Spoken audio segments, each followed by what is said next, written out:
Christmas time, we have to rent a hall for the family. All the kids are like, Eddy! Eddy! And they're like, climbing up the arms. Do the voice of Eddy. So you go, no, I'm not doing it. Like, get off of me, jeez. You guys are smothering me here. And you'd be surprised how 10, 15 munchkins can take you down. My car broke down, and there was this American guy from Colorado with his kids, and he offered to take me a ride. His kids ended up finding out I did this. They love the show. I had to do voices all the way. They drove me right to the studio. They were so sweet. That's good. And so here I am. I'm up in the hills of Jamaica, and I see this kid laughing to Ed in our show, and so I just kind of watched for a second, and he laughed, and then I laughed in my voice. I'm like, oh, that guy's funny. And this kid sort of stops and looks sort of at the TV. I laughed again, and he's like, looks back at me, and I'm like, oh, he's funny, huh? He's like, you sound like Ed, man. And I'm like, oh, yeah, I am Ed. I met Tom Kenny, the guy who does the voice for SpongeBob SquarePants, and I'm a big fan of his show, so I was trying to get up to him hey Tom, I really like your show, it's really cool. And somehow I got across that I did Ed and Eddy, and I said, I'm sorry to take up your time, and I walked away. He came chasing after me. He's like, wait, my son is a huge fan of your show. I have to get your autograph, he'll kill me. So I was like, SpongeBob? That's ridiculous. So I wrote an autograph for him, and he wrote an autograph for me. We've had two kids coming up for the Make-A-Wish Foundation. That was just incredible. One child's wish was to meet the cast of Ed and Eddy, and that was really cool. He was a totally cool kid.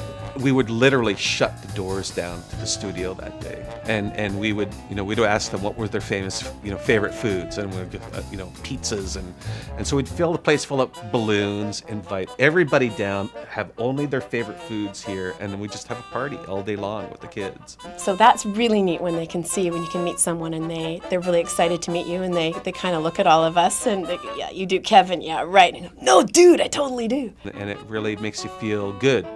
Because up here in Canada, we don't see the show. It's not broadcast here in Canada. And so that we don't get a lot of feedback from our audience who watches the show. And so it's nice when you have that. And it sort of really makes you feel good that, all that slaving away and going crazy and yelling and screaming all day long to make funny cartoons is actually, really kind of working out. It does something to people.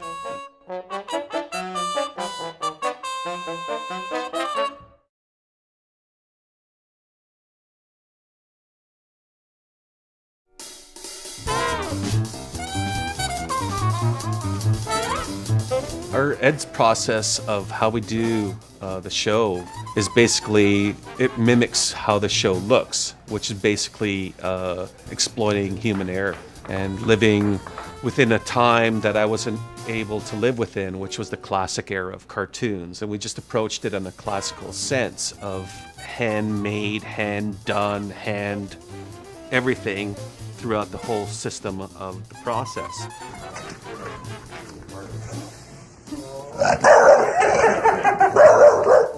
The show started off with a brief little premise, maybe a 2-sentence premise of hey, Eddy picks up a marble and has the idea of, selling marbles as miniature jawbreakers to make a ton of money. And then the premises are given out to individual writers to write a 4-page outline, and that's when the beats are fleshed out and gags are added, and it's more about action.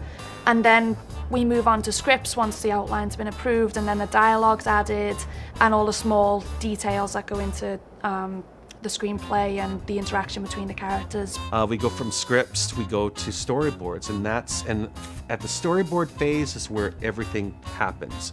The interpretation of the script, the spontaneity of what they're happening, the characters doing what they're doing, the interjection of gags, the side threads of things going awry on another level while that premise is still going through. I mean, it's the fun part.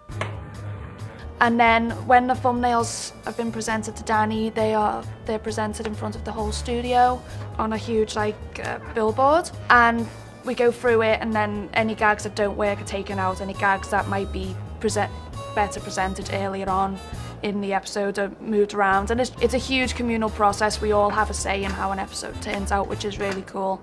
At that point, that board now goes to our animation directors who time the show, to Korea, who ends up doing layouts, key animation, and coloring, at which point all that raw stock footage is sent back here to where we'll sit in an edit room with an Avid, put it all together. Then it's put out to our incredible sound design guys at DB Sound, and then over to Patrick, who's composer for the show.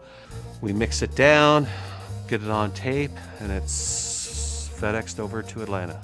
And the people at AKA, they put in hours upon hours, and all those guys are unreal talent. I've seen them whip up full mural pictures in like 5 minutes, not even, and it's perfect to spec. So I mean, really, everybody on the show is just absolutely wonderful. They're a bunch of geniuses, in my opinion.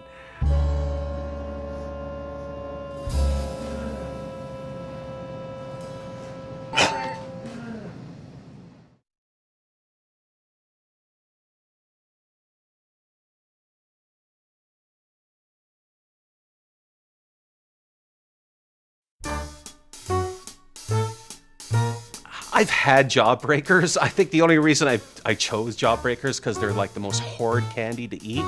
It's like eating a billiard ball. So it's like you end up cramping your jaws, or it's like you popped it in your mouth. You couldn't say anything. And the thing is, you could never finish it, and so you had to store it and carry it around with you all day at school in a paper towel or something in your pocket. And I think that's the reason why I chose it. What's under Double D's hat? What's under Double D's hat, Danny? I'm not telling. That's the question. Chickens. Yeah, that's Ed has a love for chickens. I mean, he just loves chickens.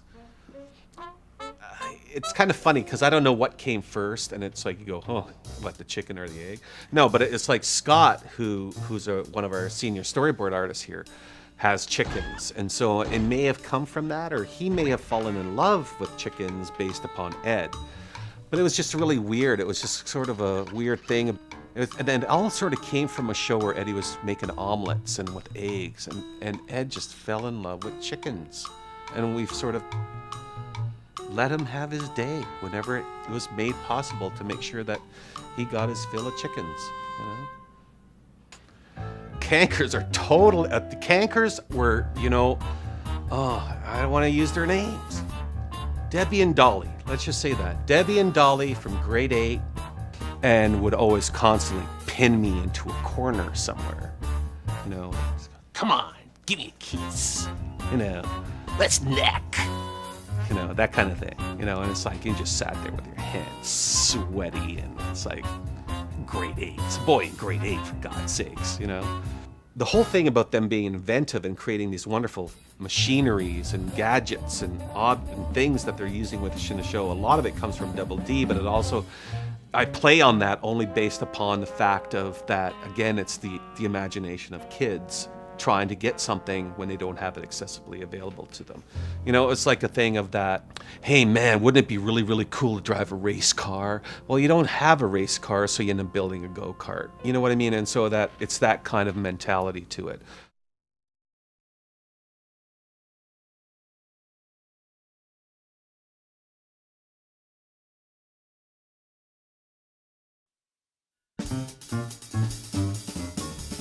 Ed would think the game is shiny. It's kind of surreal to be playing a game that is my life, though, however. It doesn't happen very often, but I'm quite enjoying it. This game is gonna be totally cool! Well, we've put a lot of effort into the game to make it as true as possible to the TV show. This game, I feel, is catered to fans in that there's a lot of subtle nuances and different scenarios that are very character-oriented, as the whole Ed and Eddy series is.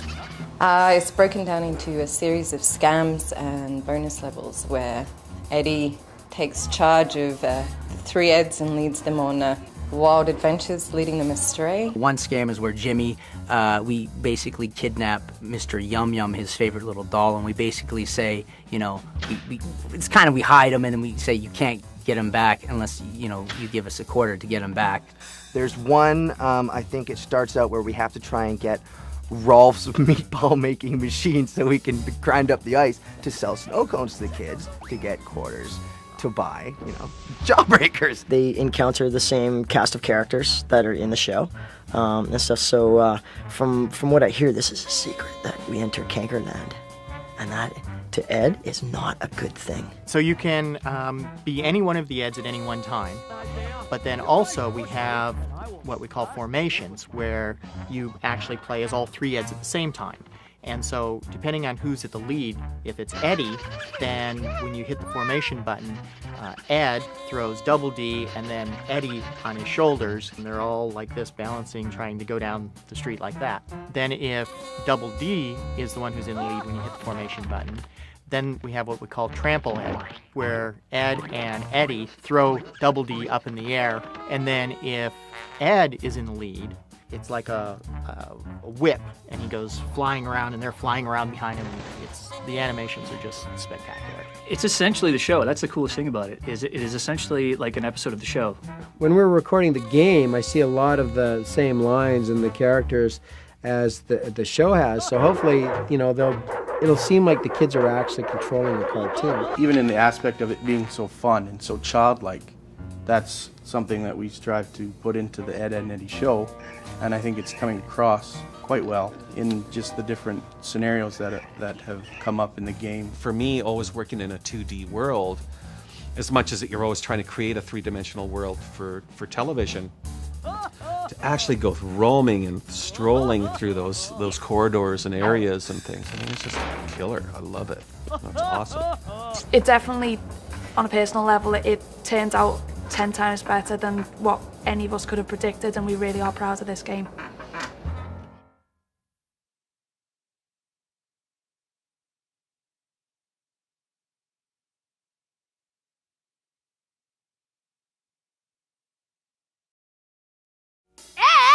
I am cool like a cabbage, guys. No way! It's Blank's turn right now! That was pure genius! Eddie, your face is like gross. Are you okay, Ed? Watching them run around so much is making my armpits sweaty. Hey, boys! Help Rolf put the cells back in their sty! Playing hard to get, huh? Big Ed, come back! Hey, dork! Say cheese!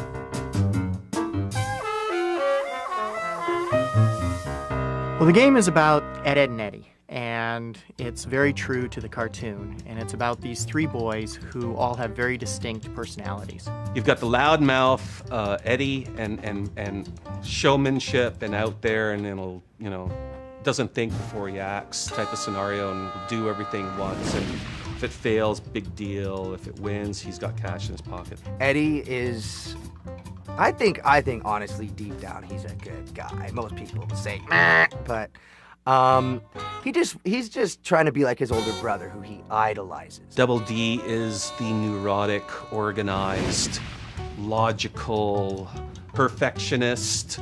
Well, they said that he mumbles and he was shy, so I decided that I would Try and find a very kind of quiet voice and make him very, not quite sure of himself, but very interested in the world. And Ed, slow, watches the day go by, lives in his own world, creates his own fantasies. You just gotta love Ed. He's a character after my own heart, you know? He just kind of loves the world and everything in it and everything about it. And so this game is really about an adventure. Basically, there's a whole bunch of areas, and you have to scam the kid. There's all these different scams. All for the elusive and wonderful Jawbreaker. The goal of Ed, Ed, and Eddy.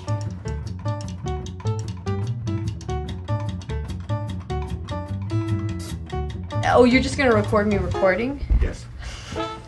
That's funny. And today, in fact, we're doing the voiceover recording of all the characters with the actual voice actors from the TV show. It's a lot of work. I was sweating in there. I'm gonna show you a few people, okay? Okay. this is where the creative engine of the show is, okay? This is Ed, and Eddy Misadventures of, okay? Okay.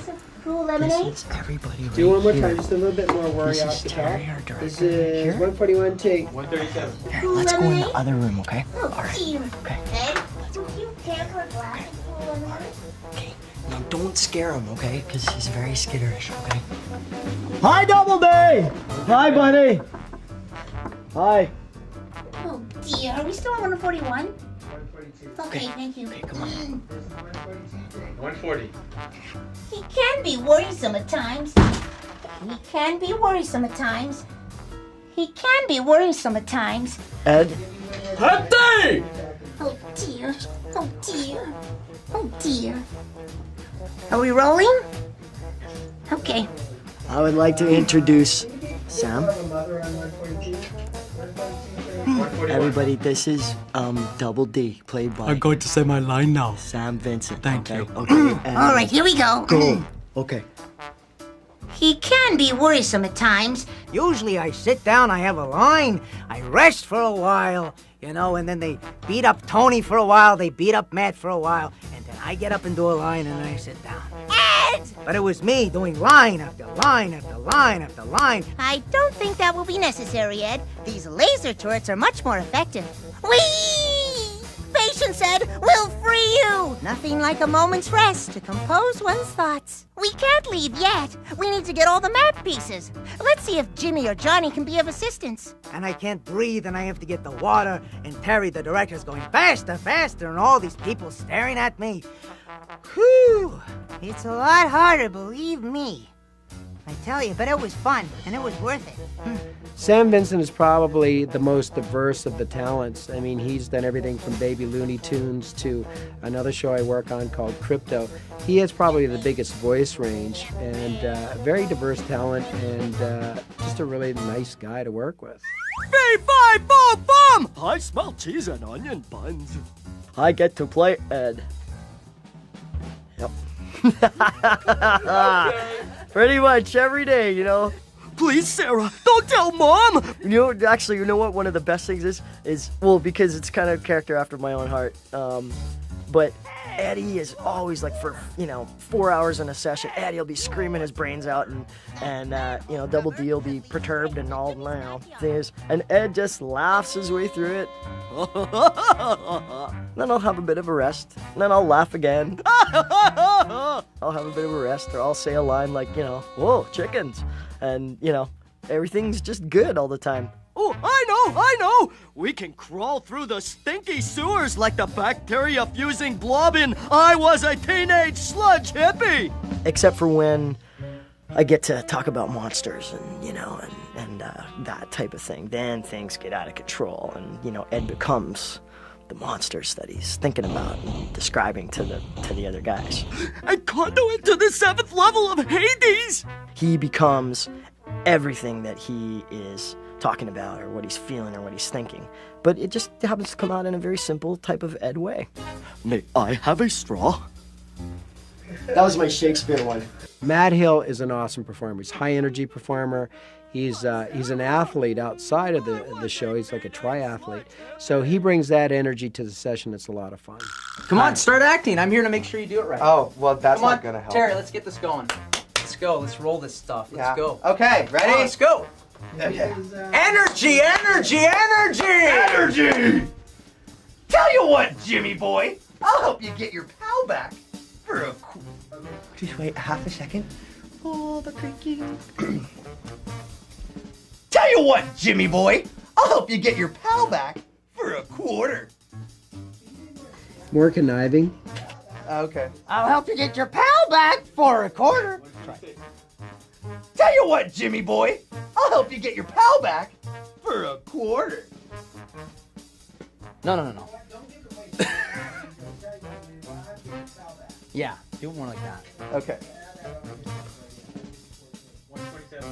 Tell you what, Jimmy boy, I'll help you get your pal back for a quarter. I think he's on your typical, rabble-rouser kid. He's just bored and trying to make action up for everybody. Right? Hey, Shrimp, Give me that paper! I think a lot of the time it's the fact that I get to kind of spark the situations. Quit your griping! I knew Jimmy would pay top dollar to get that stupid doll back, so I told Ed to hide it in the house. Nice job putting it in the window, big guy. That was pure genius. And he's so high energy. Hey! You owe us a quarter! And he can go from like really low to screaming like a girl fanatically, so he's just all over the place. So there's a lot of things you can do with it, right? How would you know? What's it say? Fine! Miserable little runt. Tony Sampson's very difficult to work with. No, he's a great guy. Tony is, out of all the characters in the show, the one that's most like their character is Tony Sampson. I mean, Tony can be belligerent in a funny way. He can be as crazy as Eddy. He can be as loud as Eddy. And so I think there's sort of deep inside Tony there is an Eddy. Oh, so much. I mean, I even look like him. Hello? Do I not look like Eddy? Like Sam Vincent, he looks like a 32-year-old Double D, right? Matt Hill looks like Ed, except shorter. When they first started, they were nothing like their characters. And now I could say they're totally like their characters. I can see the characters in them. I'm a lot like Ed. I love the world and love people, and it's, to me, it's like even if it's raining, it's a good day. I'd have to say that all three of us have very similar traits to our characters. I mean, I tend to be the guy, even in the studio, I tend to be the guy that's, Let's not break the rules, guys. Let's just try and stay on track here and get the show done. I don't think it's a conscious thing. I don't think they've done it because it's not like, they live it every day. I think it's just this, I don't know how it's turned. Maybe the show's turned around to be more like them, but they do. They just fit their characters so well. It was at the end of the day and we all got into our automobiles, right? And of course, Tony plays Eddy. He gets, he got into this kind of like sports car, just like Eddy, right? And then Ed was getting into like a big kind of truck, and he was driving away in a truck. And then I got into my economical four-door sedan. I was just, ta-ta, everybody, see you later. And Dave's go, look at those guys. They're just like Ed and Eddy. They're all getting in the same kind of cars and driving off. No, I'm not anywhere near like any of the Eds. I'm a normal human being. I have a life. No, I don't think I'm like any of the Eds. I pray to God that I'm not. Cankers! My name is Kathleen Barr, and I play Marie Kanker. We're coming to get you, boyfriends! My name is Erin Fitzgerald, and I play May Kanker. These lips were made for smacking. I'm Shanice, and I play Lee Kanker. Well, we don't want to give away the ending. I really like it because it's really neat. But boys might get chased, and they might get kissed. I'm going to chase Eddy because he's my favorite. I'm gonna kiss Eddy. You gonna kiss Eddy with some ketchup? The ketchup of love. The ketchup of love. Come out wherever you are. I love a good chase before the kill. Hiya, boyfriends. Time for some smooching.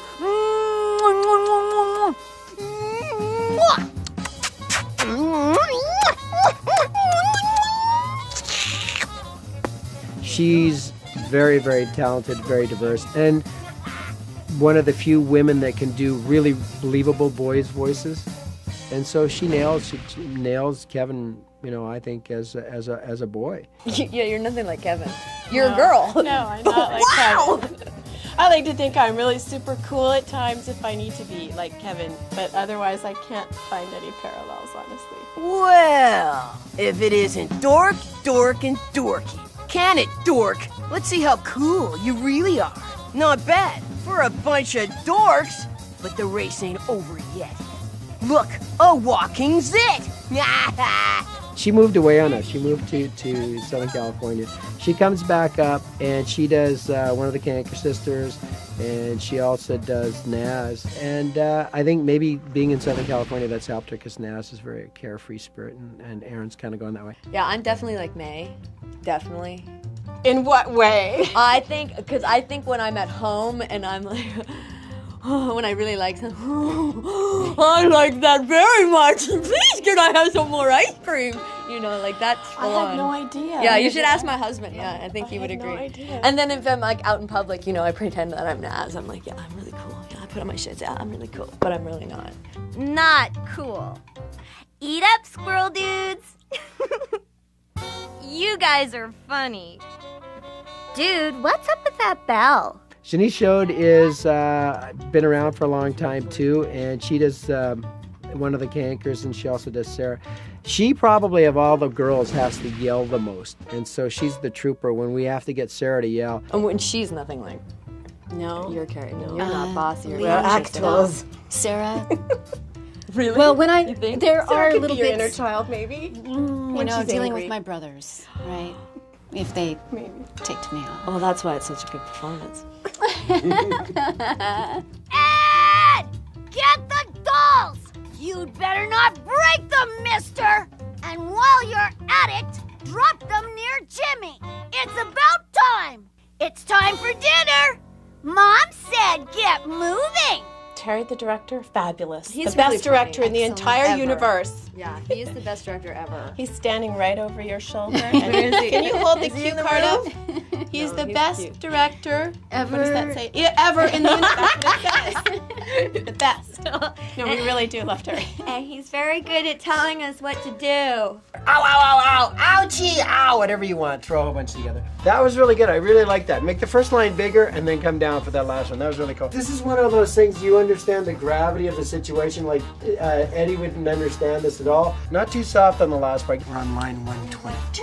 See right there. Make it huge. Watching them run around so much is making my armpits sweaty. And just make that more of a statement of ha-ha. And just be disgusted on it. Little meaner, a little more enunciated. Jawbreaker.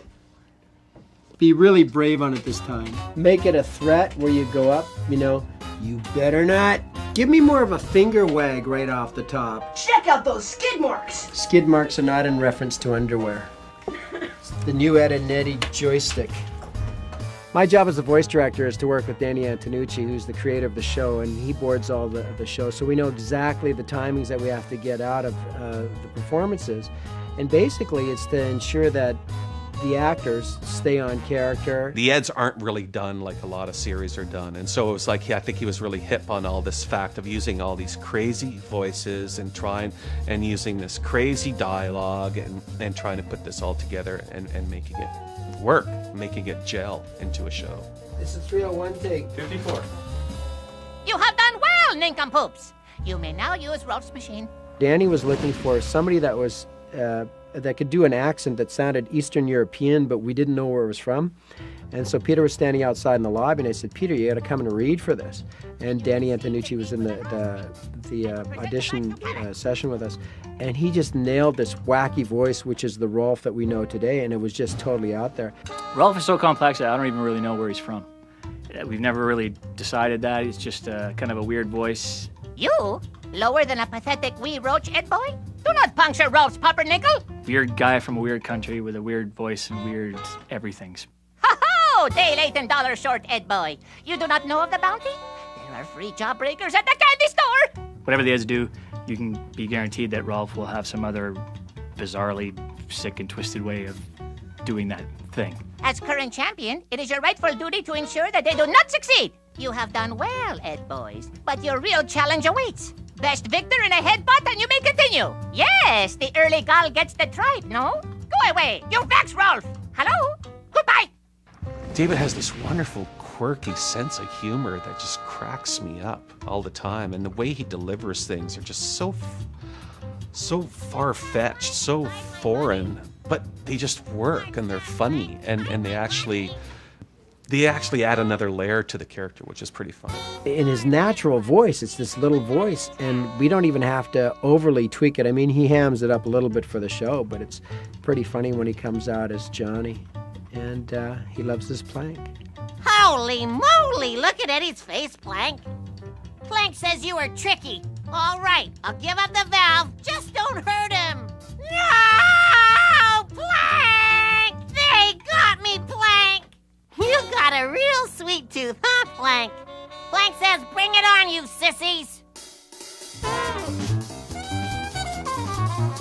Danny's nuts, and you're probably going to hear that a lot. But Danny is he's a dedicated artist, and he tries to bring that to each and every show. The cool thing about Danny is that he is very specific about what he wants. He's He's such a a perfectionist that you just know that no matter what kind of a day it is, he's going to get exactly what he needs for the cartoon. I don't know the record for any one line as far as takes goes. That probably goes high up there. Tony had the worst of it one time during a session. I can't remember how many takes we did. It got silly, the amount of takes we did. And it was for just a simple line saying, "Yep, good times." I think I did 250 takes of the line, "Yep, good times." No kidding, 250 takes. But the thing was, he had it a certain way, and I didn't mind doing it. I'll do it until the cows come home, until he's happy with it, right? He's like a dad and a best friend and an enemy all in one session, you know, because he won't move on if he doesn't hear the line right in his head. Which ends up being exactly the right thing, and the kids love the cartoon. They absolutely love the cartoon. So whatever it is that he has in his head for the image of, to get the story across is really speaking to the kids. So I really appreciate that. But these guys have just pulled it through. They're really, really done well, and they actually have given the characters heart and soul, which is really hard to do these days in cartoons, We need that. The characters have gone beyond who we are. The characters are these believable, actual, breathable people, and that's a cool thing. Yes. Let's do like a Bergman thing. Yeah, you hold your face like this. I'll hold my face like this. You gotta hold your face like that. Let's talk. So what do you think, Tony? I just want to say hi to my little nephew Taylor, and I hope you enjoyed the game. Hi, Taylor! Dorks, dorks, dorks! I love you, bad way. But now I'm putting on my serious face. I mean, look! Even the logo rocks! Look at all the lines I had to do. That's fun. I would like to say hello to all our fans from around the world in as many ways as I know possible. It's that. It's almost half through your nose. Bonjour. Tag, we're it, Plank.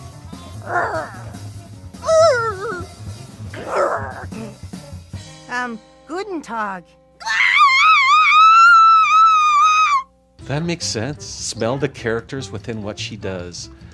Huh? Put that on a t-shirt and sell it, hey? Stop it, boy! You must not sully the circle unless you care to dance with the goat. Konnichiwa. It's about time. Buenos dias. I can't tell you what I did before I came here.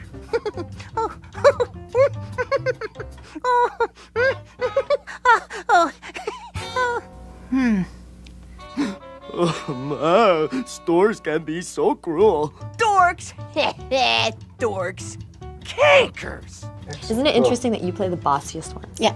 Yeah. But she's not. She's Yeah, not bossy she's not at all. bossy at all. She's the sweetest person. And then she plays the bossiest characters. This electronic tool of magic is quite extensive, Ed boys. I think that's all the languages I know, unfortunately. Does it say dorks? Oh, that is so cool. Dorks.